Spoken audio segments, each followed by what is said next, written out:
Olá, queridos. Meu nome é Andréa Faulhaber. Eu cuido das redes Volte ao Lar. Sou autora dos livros Volte ao Lar Antes que o Dia Termine e Em Casa, com Ordem e Poesia. E também cuido das redes que se chamam Volte ao Lar, onde você encontra um conteúdo sobre a essência de Deus, sobre sua proposta para as nossas vidas e famílias, para as nossas histórias, empregos, escolhas. E te convido a pensar profundamente nessa semana sobre assumir uma posição. Em um mundo em que as pessoas são convidadas a escolher tantas coisas contraditórias, a escolher aquilo que sacia a sua vontade de felicidade, a escolher posições muitas vezes confrontadoras do amor, da coletividade em Deus, eu te convido a escolher Jesus. A escolher Jesus com muita clareza no seu cotidiano e a dizer, sim, eu creio que Ele vai voltar, eu creio que Ele tem o melhor para minha família, eu creio na palavra de Deus e deixar isso muito claro em todos os lugares onde você caminhar. E por que eu estou dizendo essas coisas? Porque Deus tem trazido ao meu coração que muitas vezes, por não querermos chocar ou confrontar as pessoas, nós deixamos de dizer a quem amamos. Que amamos profundamente a Deus, que amamos profundamente as leis fixas que estão distribuídas aí na natureza, que amamos profundamente as verdades absolutas do Evangelho. E aí nós vamos negociando valores e padrões e começamos a fazer isso muitas vezes dentro das nossas casas. Eu tenho ouvido pais e mães dizendo constantemente, mas será que eu devo confrontar os meus filhos? Será que eu devo convidar a minha família? Será que isso não vai ser uma ofensa à liberdade individual?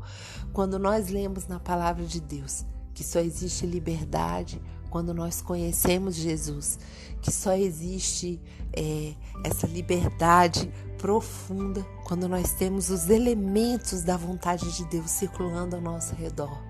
E quando nós aprendemos a fazer como o próprio Deus, ali em Gênesis, quando Ele viu que tudo era bom, quando nós exercemos este senso crítico, de avaliar se uma coisa de fato é boa para os nossos, para aqueles a quem amamos. E essa liberdade só existe quando temos algo chamado metanoia, que o Evangelho nos mostra ser a capacidade de ter uma mente transformada por Deus e não por nós mesmos. Então aí nós somos capazes de guiar outros, de ajudar outros, ou como a Bíblia diz, seremos guias de cegos, cegos que conduzem pessoas que não estão conseguindo enxergar nada no nevoeiro, na escuridão. E hoje eu te convido a assumir uma posição. Saia da neutralidade, saia daquele chove não molha, aquela pessoa assim que nunca diz nada, que nunca defende o território da sua família, que foi convidado por Deus a conduzir outros, mas se coloca de maneira tão neutra que alguns estão caindo na escuridão sem que você os ajude a levantar, dali dessa situação. A palavra diz que o mais importante dentro do nosso coração é a convicção. Quando a gente diz, eu sei em quem tenho crido e também sei que é poderoso para fazer infinitamente mais do que tudo aquilo que pedimos ou pensamos. Nessa semana, o testemunho que eu tenho para dar é que toda a minha família gripou. Você consegue identificar isso pela tonalidade da minha voz, E que muitas vezes o nosso corpo físico está abatido, mas a nossa alma está de pé para o Senhor. Não é isso que tem acontecido no mundo espiritual. Nós temos tido muitas vezes uma geração de pessoas adoecidas espiritualmente conduzindo outras.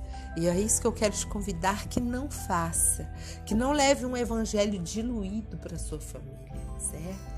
Eu me lembro que uma vez, eu ainda muito jovem, com muito medo de chocar com o evangelho, com muito medo de balançar bases que já estavam fracas, né, ao meu redor, eu ouvi de um amigo que acabara de se converter: por que você nunca falou do evangelho para mim? E aquilo me apertou, me doeu tremendamente. O meu coração ainda me ecoa hoje a voz dele aos meus ouvidos. Por que você nunca levou o evangelho para mim, se você conhecia a palavra de Deus? A partir daquele dia eu nunca mais deixei de falar, eu nunca mais deixei de pregar, eu nunca mais deixei de levar a palavra de Deus às pessoas, certo? Muitas vezes eu negociava isso nos padrões de músicas que eu ouvia, nos padrões de filmes que eu assistia, e desse dia em diante o Espírito Santo começou a me incomodar. Eu comecei a abrir mão de muitas coisas, músicas que escondiam, mascaravam mentiras, certo? Sofismas, eu as coloquei de fora da minha vida, livros que muitas vezes poderiam conduzir pessoas ao mal, livros que traziam ideologias dentro, ideologias de todo tipo, certo? Porque muitas vezes a gente critica bastante a questão de ideologias de gênero, mas a gente começou com 1 milhão de ideologias primeiro, certo? Ideologias que destroem a feminilidade, a masculinidade, destroem a família, destroem o amor a Deus, criticam a conservação. Na verdade, não é a questão de ser conservador ou não. Ideologias que criticam a conservação da palavra na nossa alma, a conservação do evangelho dentro de nós, certo? E se isso existe, esse evangelho conservado, outra ideologia não vai entrar. Então, acontece que desde esse tempo Deus tem me chamado para aquele versículo em que diz: habite ricamente em vós a palavra de Deus, sabe? E aí eu comecei a ler a palavra, comecei a trazer o evangelho, trazer para dentro da minha casa, a afastar aquilo que não era de Deus e a nunca mais negociar, certo? E como a Bíblia diz, levando a palavra em tempo e fora de tempo, certo? E eu quero te convidar a ser forte. Seja forte na sua casa. Comece a desligar o interruptor, desligar ali o botão que conecta aquilo que vem do inferno para dentro da sua vida, para dentro da sua casa. Jogar fora músicas, jogar fora livros, jogar fora sofismas, jogar fora esse tipo de acordo.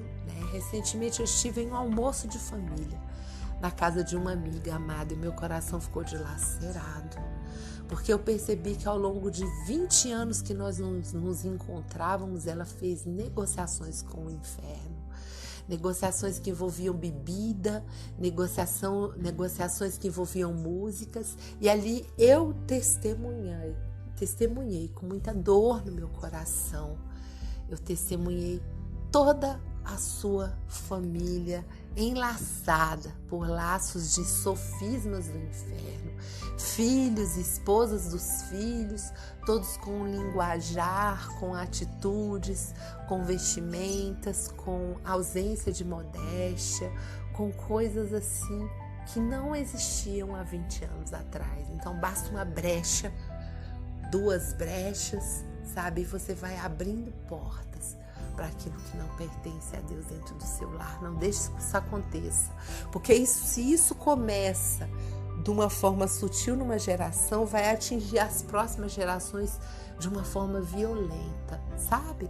Se você permite que seus filhos falem coisas que não agradam a Deus, se você permite na sua casa a presença de atitudes, sabe? De músicas, é só um churrasco, é só um almoço, é só uma brincadeira, você vai assistir na geração seguinte dos seus netos aquilo que Israel assistiu na dissolução de valores, aquilo que Israel assistiu ali na divisão de casas, sabe? Entre casas que eram completamente fiéis a Deus e casas idólatras. Faça como Josué.